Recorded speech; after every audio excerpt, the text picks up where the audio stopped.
I have got something truly special for you guys today. So I spent a little bit of time on this one, I'm not going to lie. I don't know how long it's going to take me to record, but we'll see. So I'm going to be walking you through how we made $322,000 cash collected in 15 days, profit margins above 90%. And this was using a self-liquidating info product funnel. I'm going to give you a deep dive into this particular case study and every moving part of this funnel strategy so that you can learn from what I do and apply it to your very own offers. So you can see here, I've just screen recorded the stripes. You can see here $322,000 within a 15-day time frame. Okay. Now I like to just show this stuff. You know, it's easy to make claims. It's easy to show a screenshot, whatever. But there's the proof. There we go. I'm going to be moving into obviously the ins and outs and even more screenshots and case studies and stuff like that. So what I'm going to break down in this video for you guys is, one, the thought process and preparation behind such an explosive offer launch. You know, $322,000 in 15 days is no easy feat. Number two is a deep dive into our high converting story sequencing strategies and how you can apply it for your own business. Number three is how we made $322,000 in 15 days using a barrage loop whilst only spending 9.4K on ads. And as a little bonus for you guys, I'm going to be showing you the formula for building a successful self-liquidating offer and how we could have made even more with this funnel. Okay. So this was really only scratching the surface in my opinion. Now, for those of you that are new here, I would like to just give a super quick intro, my credentials, my personal journey, just so you know you're listening to the right guy and what I'm about to say is based on, you know, years of experience in the game. So over the past 6 years, I've built the skill of helping online coaches, consultants and info product business owners to make a shit ton of money. It's what I'm pretty good at. Okay. And you know, back in November 2019 for myself, I was charging around like $20 per client. You can see here, this was on Upwork or Fiverr. I charged $20 for my first ever client. And then fast forward all the way to December 2024 of last year, you know, a client paid me £36,000, which is around $48,000. Now, people aren't doing that for no reason, right? People pay me very good money because I deliver a very good service and I make them a shit ton of money. So I know what I'm doing and I'm basically sharing all of this information with you completely for free. Here's a little bit about my journey, you know, starting my business 6 years ago in my girlfriend's mum's bedroom, all the way to now I travel the world with my 2 sons and my partner, Sophie. And now I'm making these videos to share what I've learned along the way. And hopefully, you know, these videos will hopefully help founders like you scale with flow and not force. I would like to mention, I do this in all of my videos. I respond personally with in-depth voice notes to anyone who sends me a message over on Instagram. So if you do want to connect with me, you can go ahead in the description of the video and head over to my Instagram after this video or something like that. Right, let's lock in, guys. This is going to be a good one. I'm actually really excited to go through this. So there are 4 quadrants to the explosive launch that we had. Okay, it's the self-liquidating offer engineering. So how to come up with your own self-liquidating offer. I'm going to be talking you through that. I'm going to be going through our traffic strategies.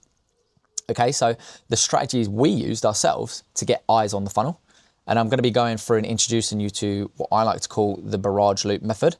So it's a strategy in which we're able to build 3 months worth of trust in just 7 to 14 days. And then lastly, I'm going to be walking you through the acquisition methods that we use. So the funnel processes we put the prospects through. Okay, super exciting stuff, guys. So let's start with SLO engineering. So what is an SLO funnel? So an SLO is a self-liquidating offer funnel in a sales funnel designed to pay for your ad spend whilst making bank on the back end. So how it pretty much works is you'll have an offer on the front end, which you'll drive traffic to. So you'll have your sales page, which is usually like a low ticket product.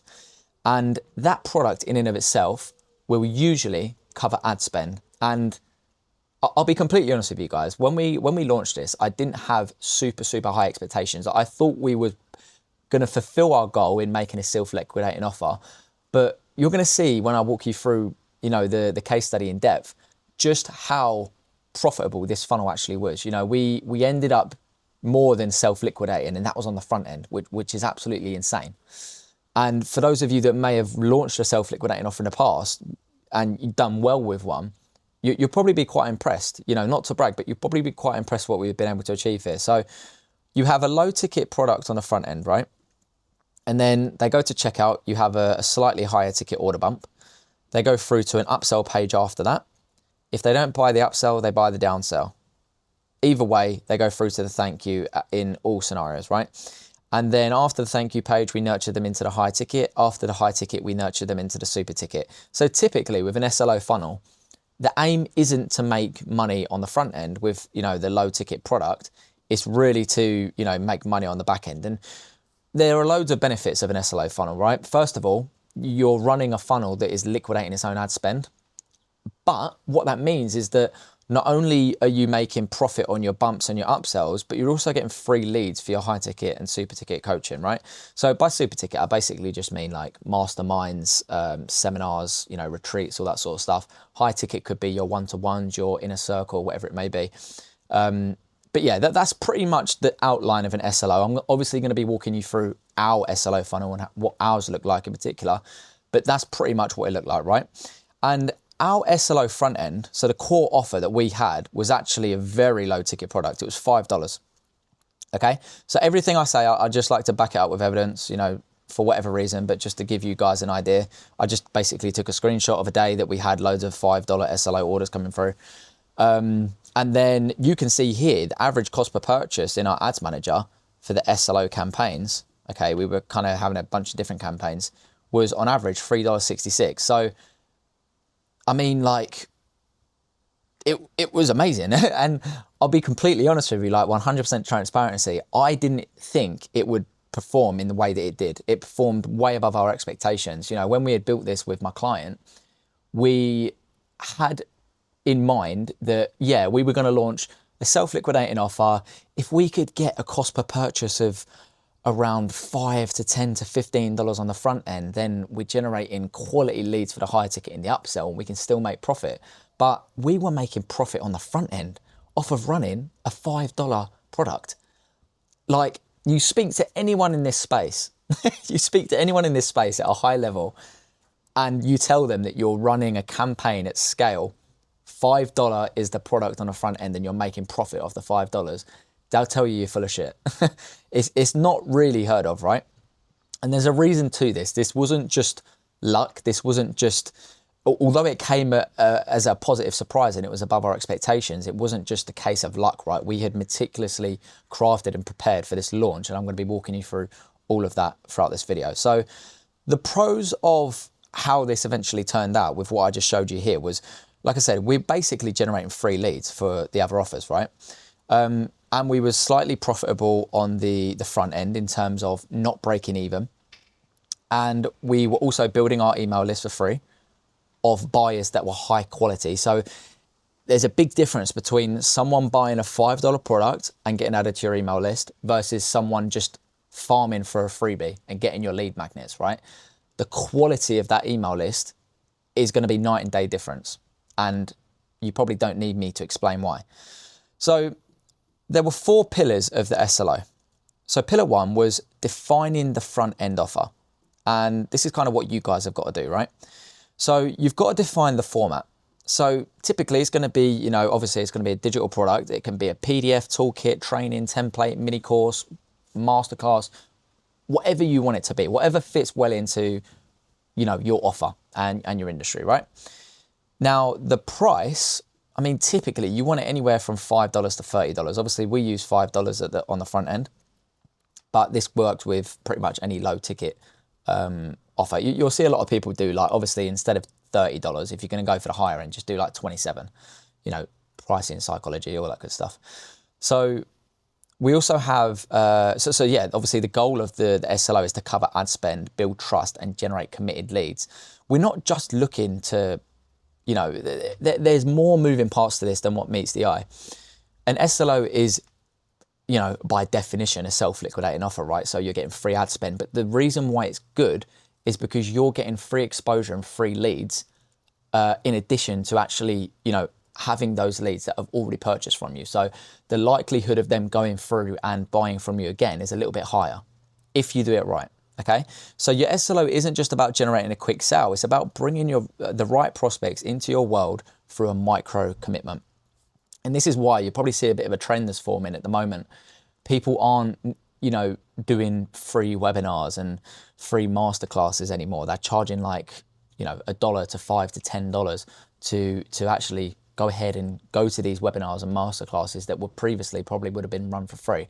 And there's a psychological aspect behind that and why it works. So it kind of acts in the same way. You know, we're looking to ultimately grow the business, get high ticket clients, and a way in which we can do that in a very efficient way is running a self-liquidating offer on a low ticket. Now, what I will say, guys, is that I've never really put too much emphasis or confidence on the idea behind product ascension when it comes to your customers, your clients, and the general journey that they go through, right? There's an idea out there in marketing that you have, you know, a bunch of different offers that all ascend in price, and people go from the bottom all the way to the top.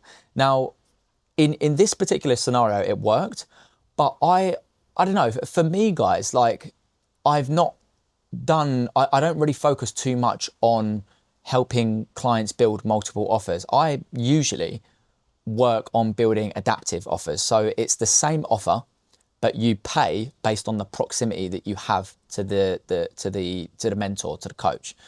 So it's almost the same offer, but you pay in proximity, but the deliverables don't change. Now, what I'm showing you here is just a unique client that I've worked with, right? Sometimes I'll have clients that come to me that are a blank slate and I input my system. Sometimes I'll have clients that come to me that, you know, they have a very profitable and large established business and they just want to scale it. This was one of those scenarios. So I was essentially a growth partner for this particular client. And when I talk about the idea of ascension, I'm not saying that you should necessarily double down on that, or I'm not saying that you should do it. I'm just walking you through a case study, a personal case study in a case where it really worked for us. Okay, so I just want to clear that up because there's a lot of controversy about the idea behind product ascension and all that sort of stuff. Now, what I would like you guys to do is ask yourself these two questions when you're coming up with the front end offer, right? Would I buy this instantly if I didn't know me? And if this was the only thing someone ever bought from me, would they still trust me?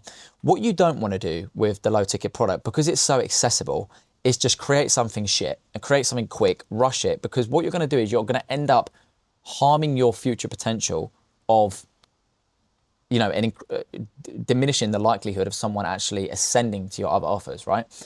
But what you also don't want to do is cannibalize your future offers. So you don't want to put too much, you don't want to put too little. It just needs to be enough. It needs to be a good entry-level product to get a taste of your world without, you know, having too much that they're not going to be interested in doing additional things with you.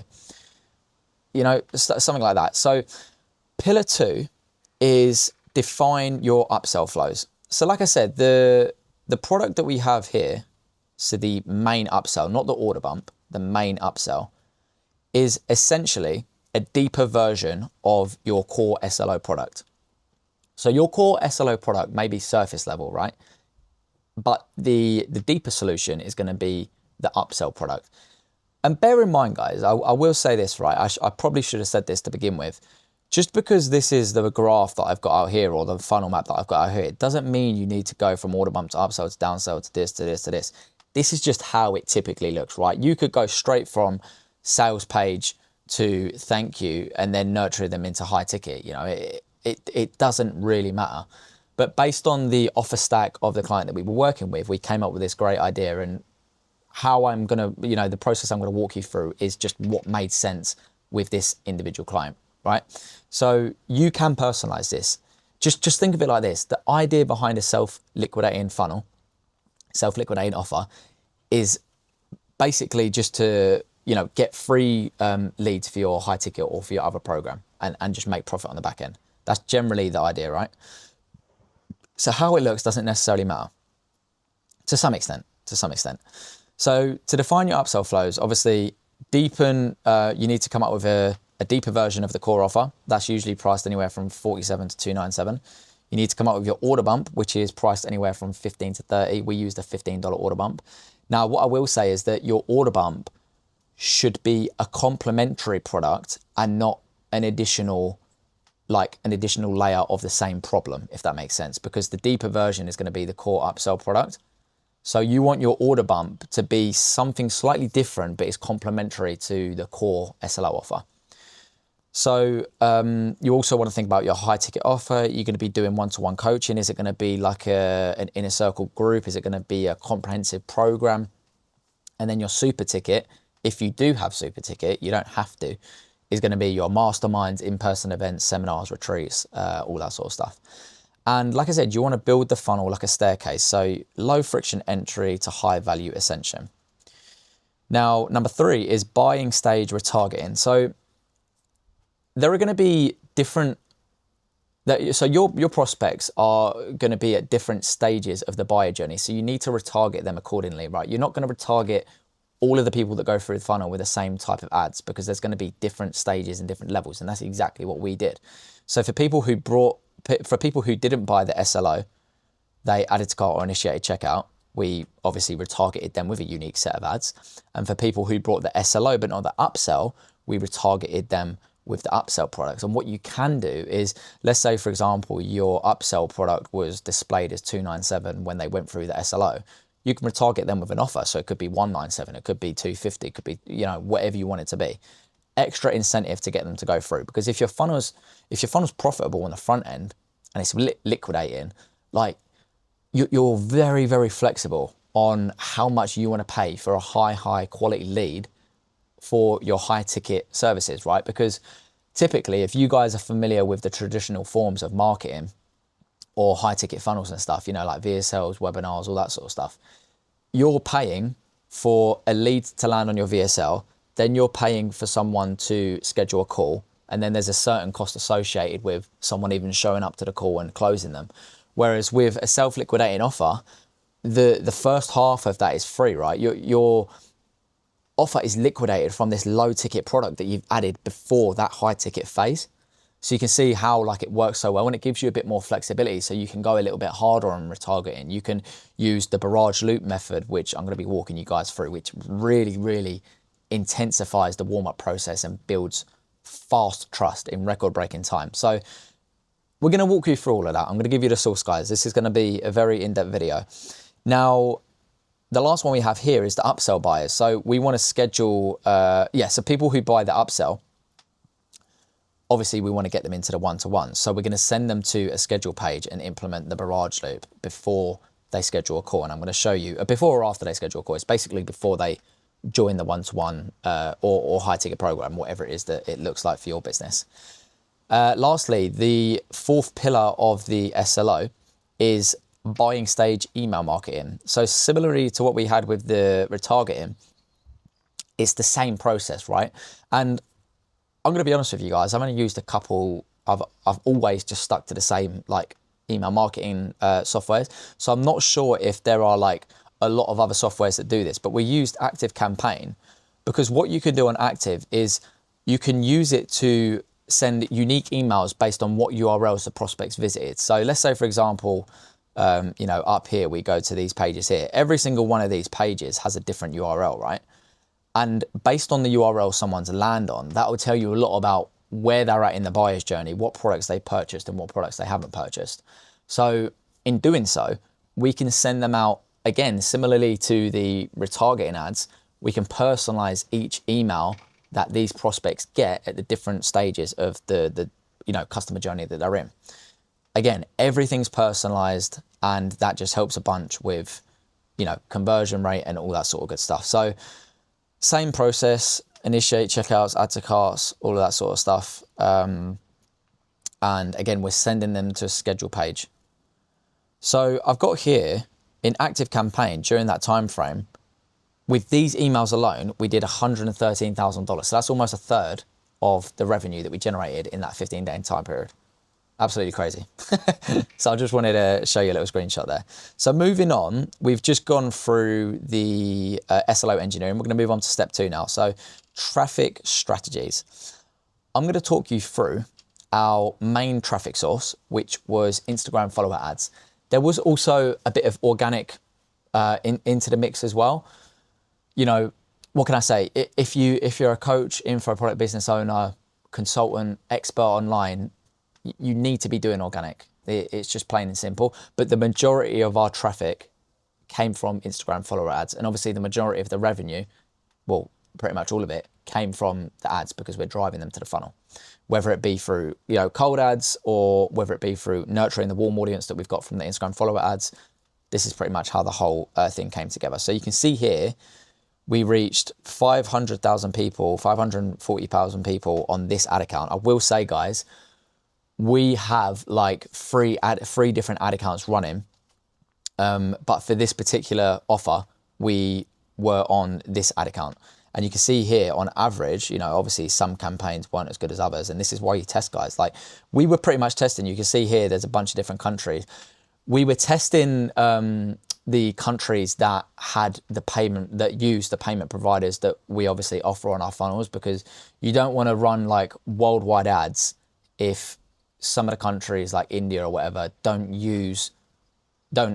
typically use like PayPal or whatever, payment providers you're using on your funnels. So that was pretty much the idea, if you're curious why we were targeting, a bunch of different countries. But we had, most of our visits come from a multi-country ad set, which was like EU, Canada, US, all that sort of stuff. And we were getting 3 cents per Instagram visit, which is pretty cool, right? Because even if they didn't follow, we can still make use of that, because if they visited our Instagram profile, we can retarget them with the barrage loop. And you might be saying, yeah, but if someone visits my Instagram profile, why are they worthy of retargeting? Because they haven't followed me, so they might not be qualified, all that sort of stuff. It all depends on your targeting, how well you've mapped out your ICP, and also just the messaging in the ad. If your ads are extremely targeted and they're only going to resonate and relate to a specific type of individual that falls within your ideal target audience, then that if someone clicked on it, 90% of the time, they're going to be interested, because, or what you could even do is like, we try this as well, is instead of doing retarget based on clicks, you can retarget based on view time. So if someone watched 50% plus of your video, I know people waste their time out there, but it worked for us. And I'm talking about, generally speaking, it's going to be within your ideal client, within your ideal target audience, if your messaging is on point. So why IG follower ads? Why did this work for us? I'm going to walk you through some examples and all that sort of good stuff. So the reason why Instagram follower ads work so well for us, and the reason why I love them to bits, is because they're low cost and high reward. Firstly, you can see here, it was costing us 4 cents to get an Instagram profile visit. And for the life of me, I don't know why I didn't put the Google sheet in here that shows us the cost per follower, but we were paying, I think it was between like 10, might even be, 10, I think it was like 10 cents to 15 to 20 for an Instagram follower. And when you really deep that, when you really think about it, it is absolutely insane, because on like a typical, I don't know, cold VSL funnel, cold webinar funnel, you're paying like, in some cases, $2 to $10 per lead, right? And those types of funnels leak. Whereas this type of funnel, where they go into your Instagram, doesn't typically leak, because if someone follows you, there's a whole plethora of ways that we're going to start to engage with them, right? Through DMs, they're going to watch your stories, they're going to see your retargeting ads. We can push them to long form on YouTube. We can get them on your email list. Like, there are so many different touch points that this door opens up for us.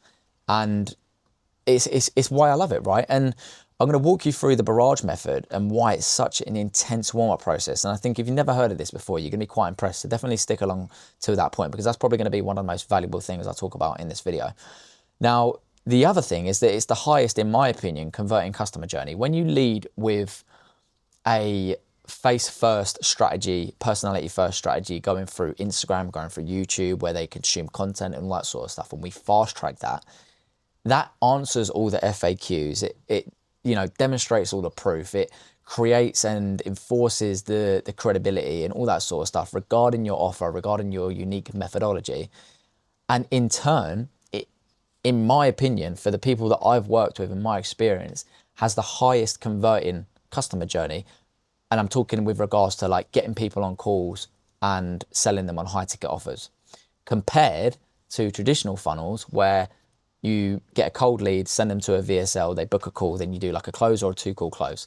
Now, I'm not saying the traditional funnels don't work, because they do. We actually use traditional funnels inside of this funnel. So it's like a funnel inside of a funnel. It's just what we focus on is not so much what funnel you use, because I'll be completely real with you guys. Every damn funnel works. You know, there's going to be gurus out there that tell you, use this funnel, this is the best funnel, blah, blah, blah. Every funnel works. What we focus on is engineering the journey before the funnel. Okay, that in my opinion is the most important part, because, and I'm going based off experience, if you want to work with someone, you don't give a fuck what the funnel looks like or what process you're going through. You just want to know where the fuck is the payment link. And I say that because it's not based off assumptions. It's based off of experience working with people, but plus my own personal experiences. You know, I've worked with mentors and stuff, many over the past 6 years. And every time I made a high ticket purchasing decision, I didn't care.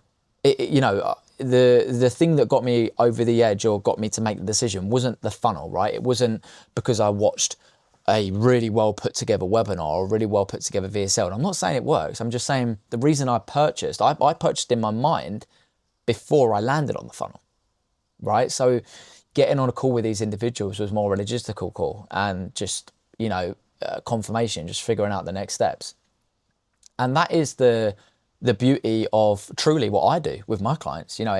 It's enabling them to become the only logical choice in their market, which, eradicates all competition. Because when you truly double down on your authenticity, you're pushing content out, you're shifting beliefs with your content, and you're not just pushing out aimless value. You really understand your ideal clients. You fill out, I make my clients do this really in-depth ICP document, which just gives us killer messaging, right? People see the ad and they're like, holy shit, like this guy gets me, this girl gets me, how can I work with this dude? And I'm going to be walking you through obviously all the other, because what I'm walking you through really, guys, is part a unique strategy that we built with a client, but it's also part like my methodology that I really take my clients through.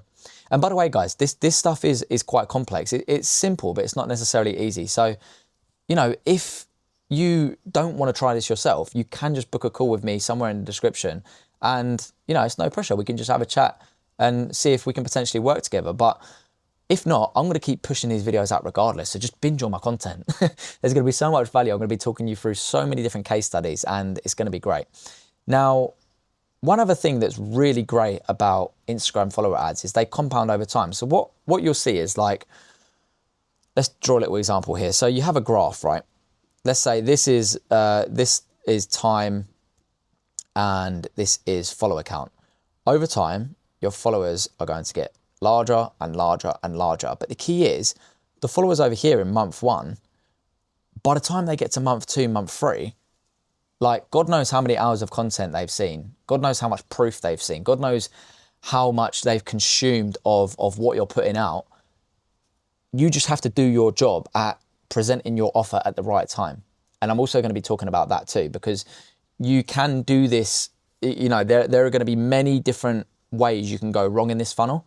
And I'll also be taking you through that. But before I do that, sorry if I'm a bit all over the place, guys. I'll be honest with you. I love doing this raw style content, but the only downside to that is sometimes I can get onto an idea and start, rambling onto another one. But yeah, it's all coming to my mind, and I hope you can piece kind of what I'm saying together. So there are 4 different types of IG follower ads. And I'm going to walk you through the 4 that have worked the best for me, my clients, and also people that I've seen out there. Now, full disclosure, these examples here aren't my clients. I haven't worked with these individuals. I'm just using them as an example to give you guys an idea of, a visual representation of what I'm talking about. So type number 1 is lifestyle ad. So we have here, imagine the day they see you again, and it says, and you are just different, right? It's a lifestyle ad showcasing the food he eats, the places he visits. I think one of the clips, he has like money in his hand, all that sort of stuff. The people that are within his target audience might be like, this guy seems like he has a pretty cool life. He's leading by selling the lifestyle and not the product, which typically works well with a lot of MMO offers, make money online. Now, the pro to this is videos have virality and mass appeal. I don't know if virality is even a word, but I maybe just made that up, and will bring in a higher volume of engagement. The downside to that is that the audience isn't niche. So you may sacrifice quality, but it can work really well for some offers, because for some people, they have an info product or a program or a coaching offer for that matter, where they can work with the masses. So it really just depends, and you have to make that decision yourself. But I would always recommend split testing in any form of advertising. Don't just focus on like one or two angles. You want to have as many as your budget can afford, right? The second one is niche lifestyle. So this guy's like, everybody wants to know how this working class guy covered in tattoos with no education, passed high school, managed to get rich online, leave the miserable UK, and so on and so forth. So the reason why I say this is slightly niche is because he is, in a way,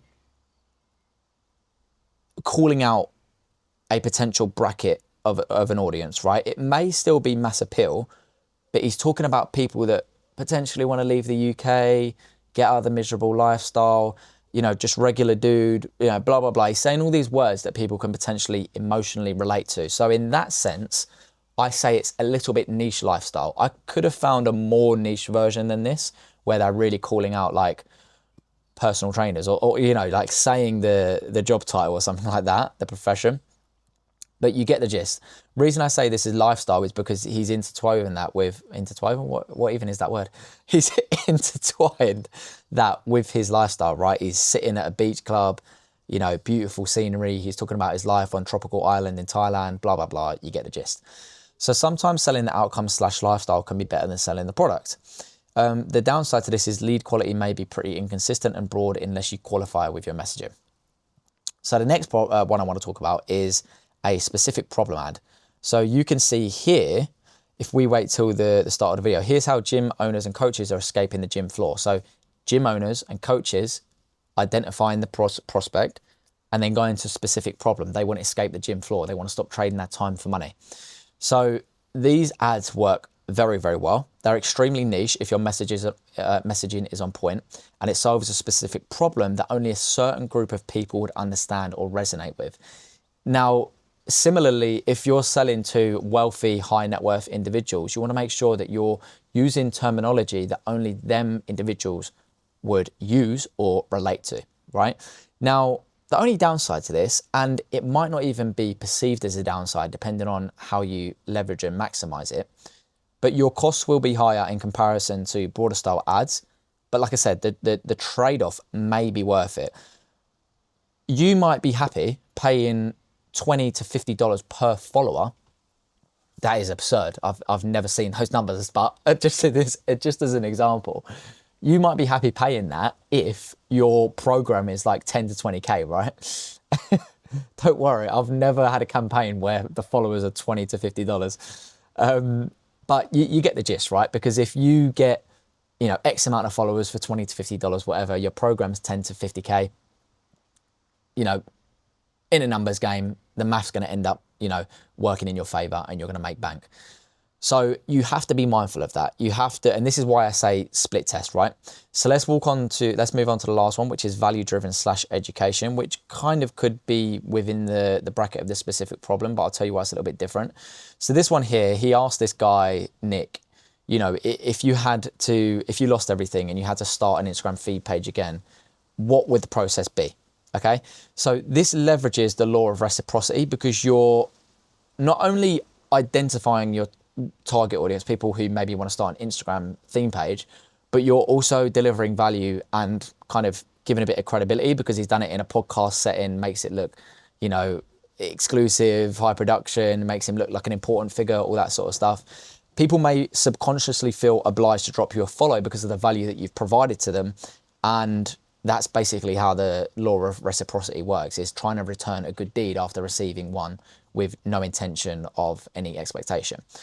So this would be a great first impression and an introduction to your ecosystem, because you're starting your relationship with this individual by delivering value. And all you're asking for is, and you know what? He doesn't even say follow. It just says visit. I didn't watch it through like right to the end. So he may say follow my Instagram or whatever. Probably not, because this doesn't seem like a direct ad. It seems like more of a conversation, but you get the gist, right? low commitment, not asking for like a name, email, phone number, all of that sort of stuff to get the free training on the next page. He's leading with value, and that works really well. Only downside potentially is, again, the cost may be higher in comparison to broader style ads, but you don't have to niche down on a specific problem with these style of ads. They can be a little bit broader. He hasn't niched down on a specific problem, you know, in comparison to this one. So you can kind of see how all of these come together, because you could be having a specific problem ad, which may be spending more, but it's getting a higher quality of lead come through. You could have value driven / education, which targets that target audience as a whole, whether or not they struggle with a specific niche problem. So that brings in maybe a higher volume for slightly lower cost than what this specific problem one would bring in. And then you have like lifestyle and niche lifestyle to get the masses come through. But I'll be honest with you, like lifestyle and niche lifestyle might not work for you depending on your product. But here's where it gets fun. You can actually just use a hybrid of all of these, right? You can use a lifestyle B-roll montage, but the voiceover is a specific problem ad, or it's a value-driven education ad, right? So this is where like it pays to kind of, you know, use your intuition, use your initiative a little bit, and just think of creative ways that you can come up with different angles for the different problems or different sub brackets of your target audience, right?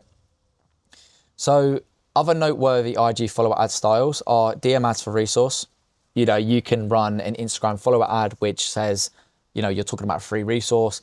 They click the button, reply with a certain keyword, they get sent the resource or something like that. You could also lead with like a testimonial or case study. So it could be like an interview you have with a client. It could be results on screen of people that you've worked with. And lastly, you can do image ads. Don't all have to be video, okay? I'm just kind of walking you through the formats that work well in this particular case study that we worked with. Now, the most important part of your ad is the hook. I'm going to walk you through some different hook frameworks. So when it comes to creating hooks, I often use these two.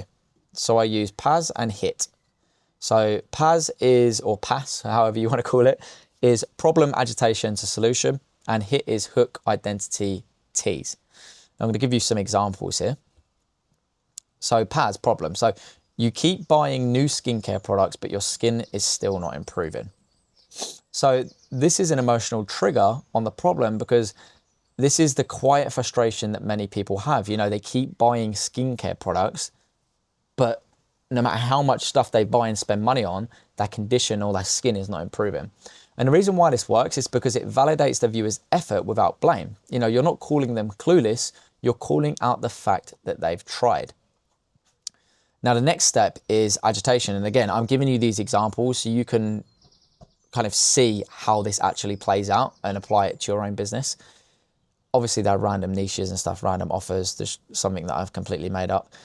Agitation. So you've tried 5-step routines, trendy serums, even the expensive stuff, and all of it feels like a waste of money.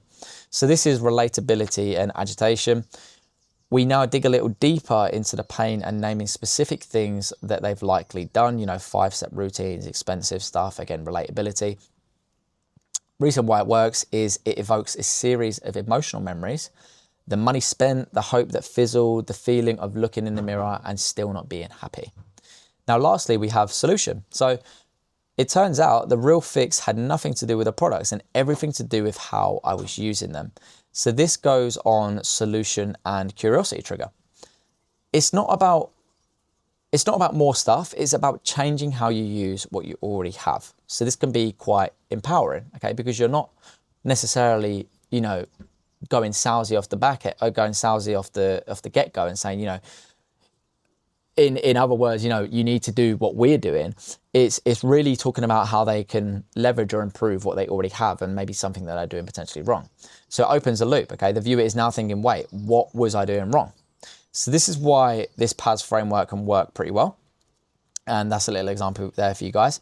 Now, the HIT framework, hook, identify, and tease, you know, you're not lazy, your goals are just vague. If you've been stuck in the start again Monday loop, here's a system I use to finally stick to change. Now, the hook is the emotional trigger, right? This flips a common self-blame narrative on its head. Most people internalize inconsistency as a character flaw. You know, I'm lazy, I lack discipline, this, that, and the other. The reason why this works is because it creates an instant emotional relief and builds trust. You're not judging them, you're validating their struggle, okay?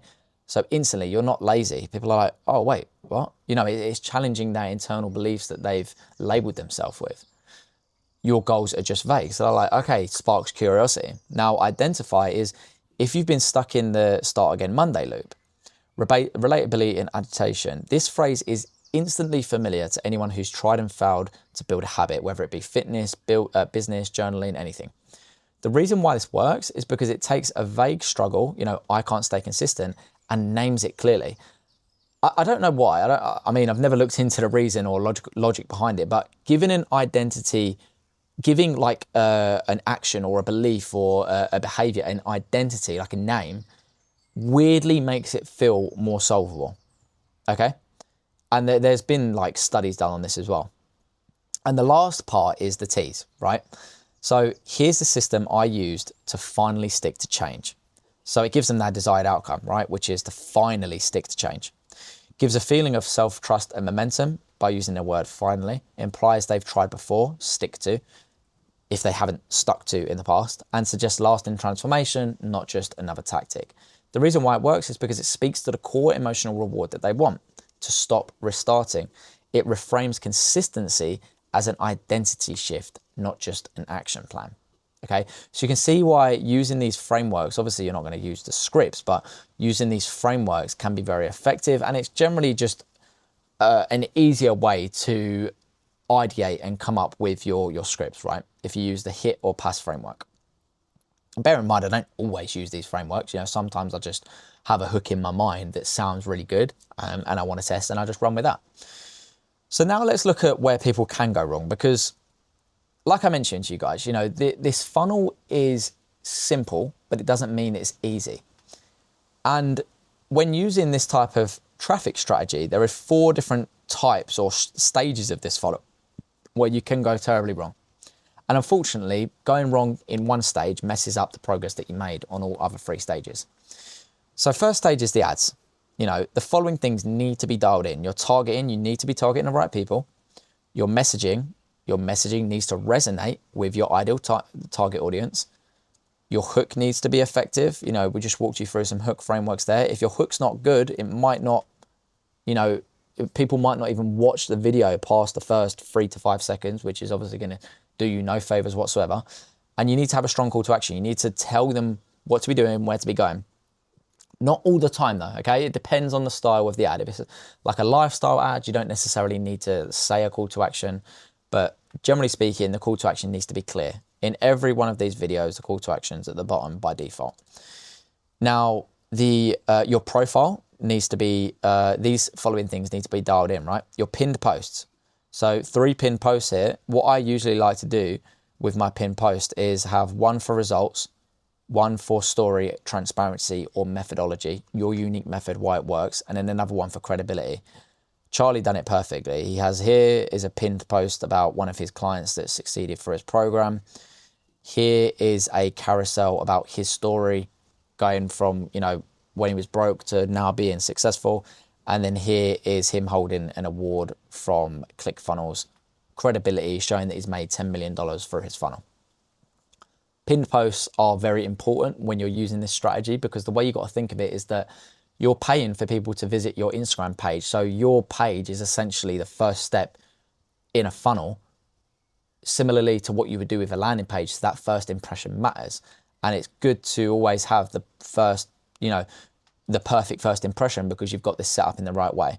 Now the bio as well, you know, this is pretty simple stuff, but you know, who you help, he has links to his other Instagram pages which walk through results. And then he also has his live training at the bottom there, which is obviously his main funnel that he wants to drive people to. And he's got a little bit here, which is world's #1 online fitness coach. Okay, so lastly is highlight reel. I would have thought Charlie could have done a little bit better with his highlight reel, but the guy's absolutely crushing it, so he doesn't need to take my advice. But his highlight reel is a little bit all over the place, which can create an element of decision fatigue, and people wouldn't know where to click or overwhelm.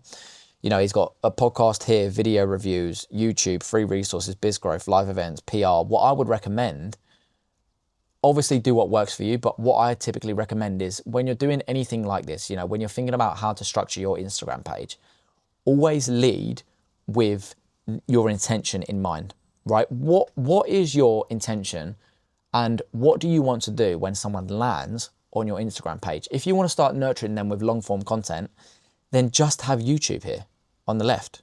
You know, I know a guy who just has YouTube and he's absolutely crushing it. He has his Instagram page like this, and the only highlight he has is a YouTube icon, which follows through and pushes people through to the long form content.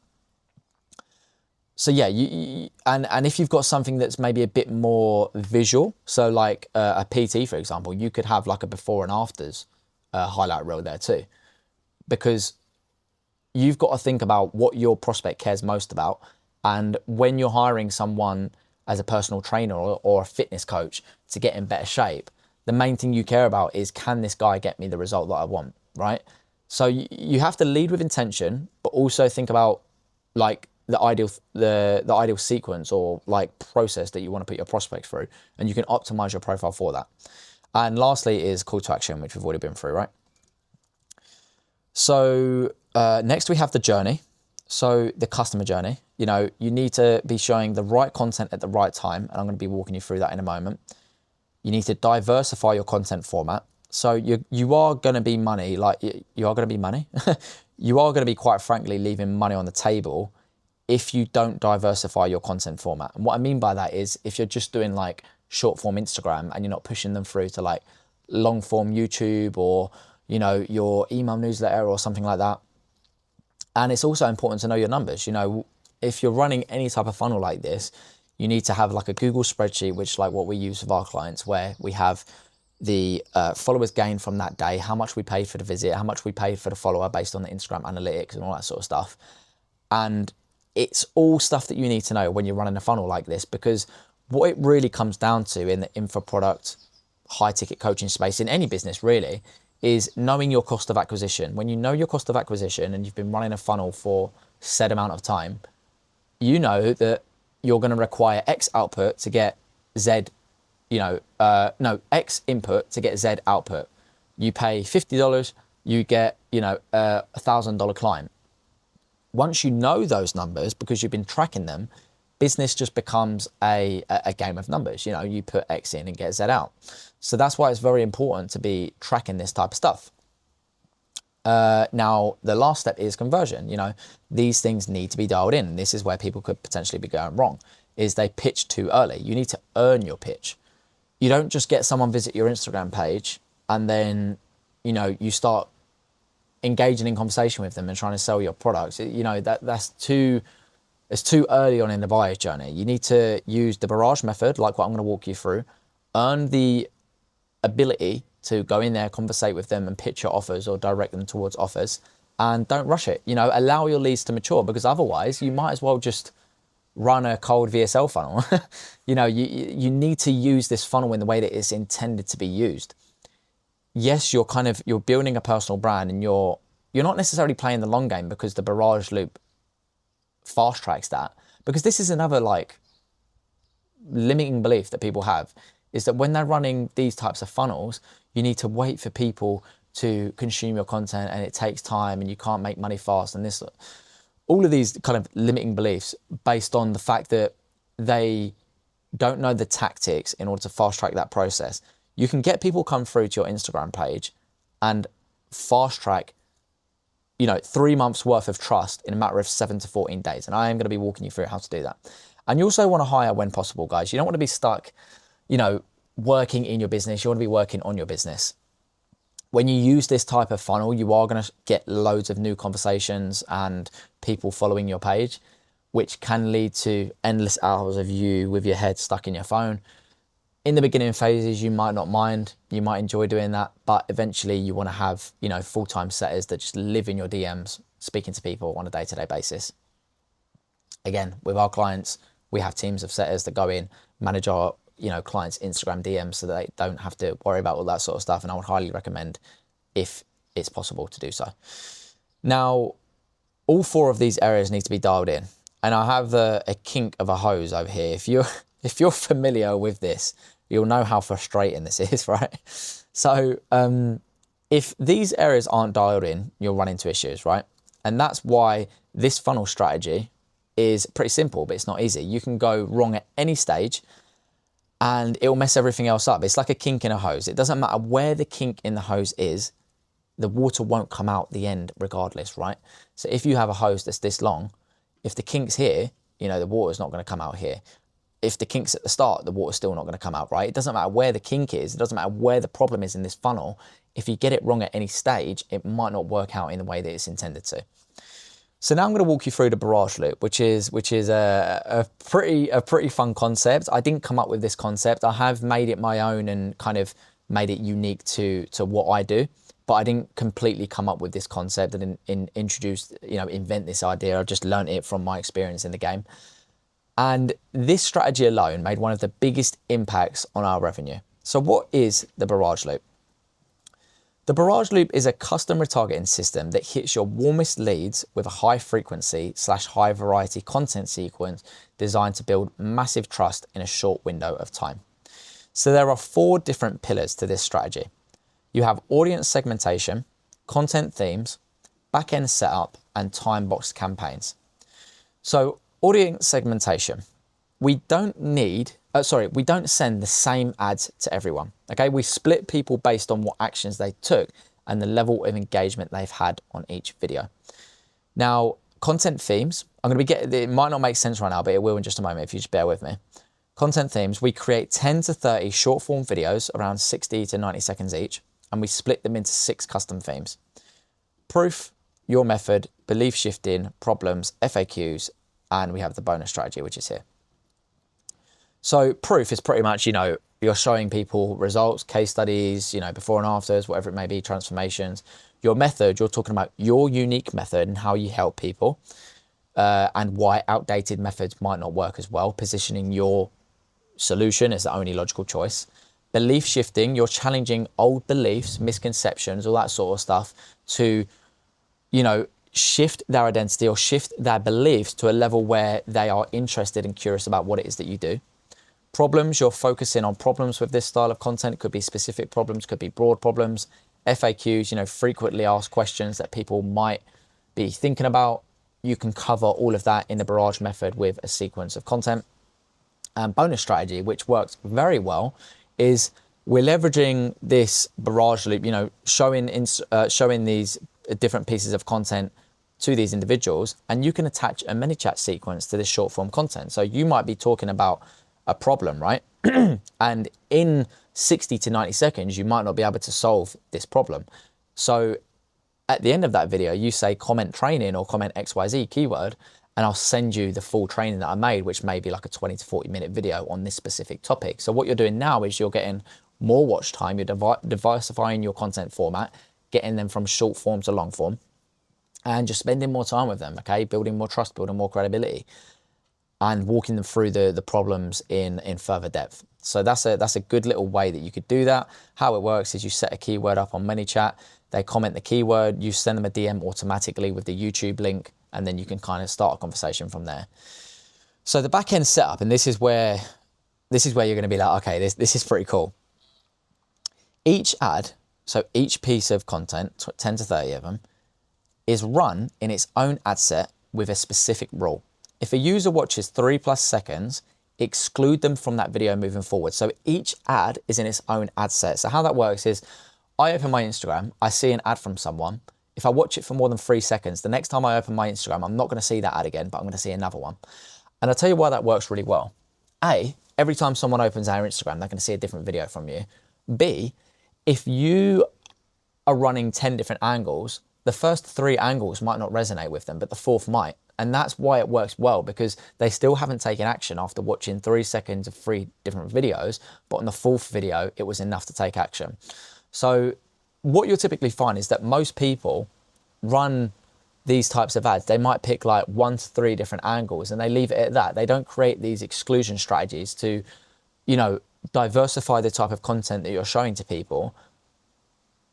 And that's why it works so well, right? Because every time someone opens our Instagram, they're seeing a new video from you. And I'm just like, well, I like to call it the binge effect. Every time someone opens it, they see a new angle or a new perspective or, you know, just a different way, a different type of, it could also be like a different, well, it would obviously be a different hook, but you could be using a different language, right? So there's a guy that I see did really well with this strategy. He was using like generally the same ad, but in one ad he said, I help entrepreneurs. In another ad he said, I help, I think it was like content creators.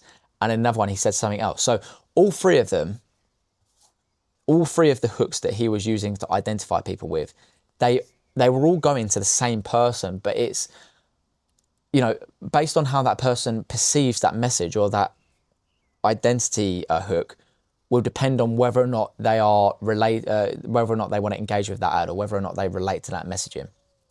So that's another reason why it works well, because if you're just relying on one angle, one hook, one ad to, you know, bring the audience in, get them engaged, you're missing out, because there might be 30% of people that watch that would have clicked through if you just spoke to them in a different way. So that's why that works really well. Now, time-boxed campaigns is the next step. You don't need to run these campaigns forever, just enough to bridge the gap between interest and action. So typically 7 to 14 days.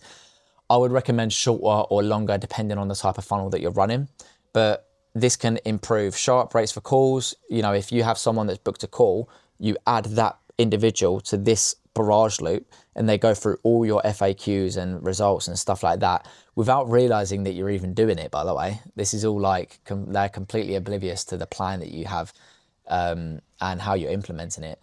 And then when they attend that call with you, like the majority of their questions have already been answered, right? It increases conversion rates on funnels like it did with our SLO, and it also increases close rate on sales calls. So fourth and final step is the acquisition methods. This is where the juice is. So this is roughly how our SLO played out, right? We had a Meta and Instagram ads, or some Meta ads, sorry, which is Facebook and Instagram, to a $5 sales page. We then had a $15 order bump, which was a complimentary product. That order bump, or sorry, that initial pages then upsold to a $97 course, which was a deeper you know, solution to what we had promoted here. If they didn't buy the 97, we downsold to the 47. And then this is essentially like 50 to 75% of the value that was in this one up here. So they're still getting kind of the same outcome, just not as much. And what you could even do if you want to, like, I wouldn't really recommend it, but you could if you wanted to, is you could just reduce the price of the upsell. So if they don't buy it on the 97 upsell, just do it for like 47 or 57, or just reduce the price to have like one last downsell opportunity, right? One last opportunity to get that sale. And then they go through to the thank you page where we gave them 60 days free access to one of our exclusive communities that this client has. And the reason why this works well is because now we really have them in our ecosystem. So we have a full-time setter inside of that community that would speak to people on a day-to-day basis and potentially book calls for the high ticket program. And then obviously the people who join the high ticket program then join the super ticket program. Not all of them, obviously, but you know, a percentage of them. Now you can see on the SLO funnel, so this was like the front end offer, we had an 8.7% conversion rate, which, you know, during the initial month or so of launching this funnel, I think it was like even higher. It may have been like 10 plus, but all-time view is 8.7%. You can see here, low ticket funnel conversion rate average on Google is between 2 to 5%. So you can see just how great we had put this whole process together, right? And another thing that we did, which worked really well, was implementing story sequences, which is essentially IG stories that sell. Story sequencing is the art of using your Instagram stories as a narrative-driven sales asset. It's not just using random daily updates or talking about random stuff. And you should only do max 1 to 2 of these per week to avoid burnout or audience fatigue. If someone's just followed your Instagram and every time they open that, you know, stories, you're just trying to pitch them something or trying to send them somewhere, they're going to stop opening your stories because they know exactly what to expect. You've got to mix it up a bit. You've got to earn the right to pitch. And I would do, you know, 1 of these a week, 2 of these a week, but they worked really, really well for the warm audience that we had built for this particular client. Now, again, full disclosure, the story sequence example breakdown I'm about to walk you through, I did not work with this individual. I just respect what he's doing in the space. And I think the story sequence he's built here is really cool, and I thought it'd be worth, you know, putting it in this video, analyzing it, going through the anatomy, why it works, just so you guys can have a further understanding. And again, go ahead and create your own effective story sequences.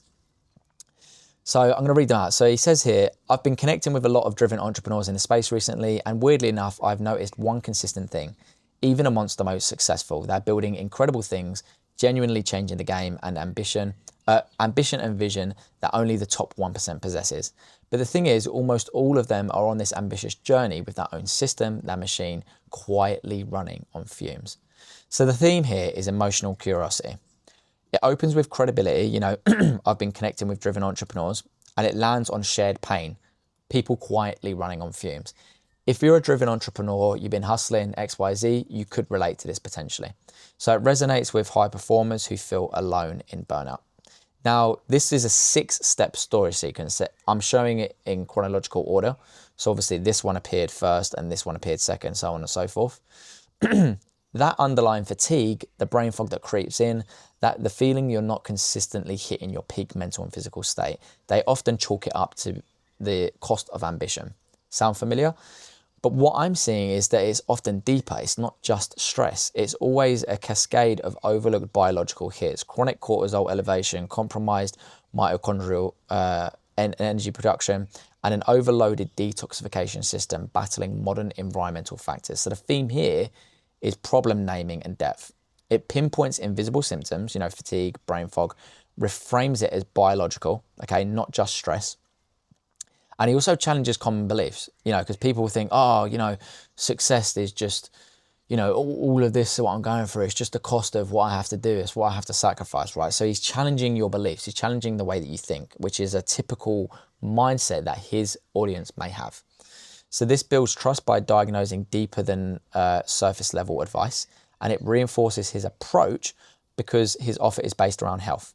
Okay, so he's kind of like saying, this is the problem, and what I've noticed is X, Y, Z, and that obviously intertwines into what he does. Now, number 3 is they're looking for an edge, the next level of performance, but the usual advice, the generic health tips, the quick fixes never work. The truth is you can operate at a profoundly high level of energy, focus, resilience without sacrificing anything. Okay, so he's saying, look, you can get what you want without having to sacrifice all of this. You know, get rid of those limiting beliefs. I'm going to show you a new way. I talk about this in a recent YouTube video. You can literally have it all. You don't have to sacrifice your health, joy, social life, relationships in the process of achieving the impossible. I genuinely believe that in today's world, you can have it all. So what he's doing here is quite clever, right? So the theme of this one is vision and belief transfer. So it leads with pain, the generic tips never work, and ends with empowerment, you can have it all, okay? So very clever, subtle things that he's doing here. So another thing it does is it elevates the offer from tactical to transformational. And maybe something that you guys might have picked up on, but this is like, I know what he's doing here. He's promoting his YouTube video, which is pushing people to the long form. So like, he might not be saying, click this video, but he's saying, look, I talk about it in a recent YouTube video. You can literally have it all. And he's put the screenshot. So, you know, although there's not a link, like he's not silly, you go and type that in or just go and look for it on his YouTube channel, right? It's very clever what he's doing here, because that long form then adds additional watch time, builds more trust, goes into the problem deeper. And again, it's gonna come full circle, right? So the next step, another clever thing, you'll see what he's doing here, right? So he says, that's exactly how we helped Eric. He was pouring everything into his business, but found his own system, his energy, focus, and his health started to lag. He experienced quite a vital transformation in as little as 11 weeks. Energy, looks, productivity, mental clarity, all optimized. The visible vitality, the clear and energized appearance, an external reflection of a system optimized from the inside out. So how Eric reached XYZ at XYZ. And he's shown again the YouTube interview, success interview. So this theme is a case study highlight. It's a specific name drop talking about a specific individual, which again, people in this space might be familiar with. It's proof layered on proof, and it shows social presence, results, and positions the creator as someone who can actually help people. This amplifies authority and it adds story depth, but again, pushes people through to the long form. And one other thing that I didn't mention here is that he is not only saying he helps XYZ people, high achieving entrepreneurs, but he's showing a high achieving entrepreneur. So everything ties in and reinforces everything that he's talking about, right? Now, this theme is proof and scarcity. So, and then we did it 100 times. We are not only good at what we do, we are the best at what we do in this space. The results speak for themselves, men and women over 40 years of age, teens and everyone in between. And he's got like a transformation wall of people here that have obviously been through his program and had success. So we did it 100 times. Obviously the social proof. The transformation wall uses repetition to anchor authority. Even if a viewer doesn't read all the text, the visual density of the before and after images communicates proof without reading. One thing you probably would have observed, right, if you've ever been through a well put together sales funnel, is that sometimes people have this like infinite scroll effect at the bottom of their funnel where they'll just have like infinite amounts of credibility and social proof, like reviews, written testimonials, before and afters, screenshots, whatever it may be. Now, the person who created that funnel doesn't think that people are going to go through and read every single one of those, but it's the visual density effect of what they're doing, stacking everything together, that really communicates the proof without people even needing to go through and consume it all. It's like just passing the eyeball test, in essence. So this establishes authority without needing to say, you know, I'm the best. You don't need to explicitly say it, right? So the next one, the next theme is call to action setup. So setting it up for the call to action for the result, where what kind of action we want them to take. So he says, I've now dedicated myself to helping high achievers make this shift in their lives and achieve a transformation to make their life and business easier. If this resonates with you and you're a high performer, ready to invest in unlocking your true potential, and you are qualifying, you know, over the year, over 19, blah, blah, blah, financially capable, blah, blah, blah, qualifying again, DM me Ascend and we can talk in the DMs as to how I can help you, personally replying. So DM me Ascend. Now it's kind of giving, now that the viewer is emotionally aligned and qualifiers, we introduce a low friction CTA. He's just asking someone to message him and have a friendly conversation. And he's saying replying personally. So this adds a little bit of intimacy, right? It's going to be him that's taking care of it. And he's basically saying that. Feels approachable, feels non-salesy and direct. Simple stuff. So this is pretty much it, guys. And look, I'll mention it again.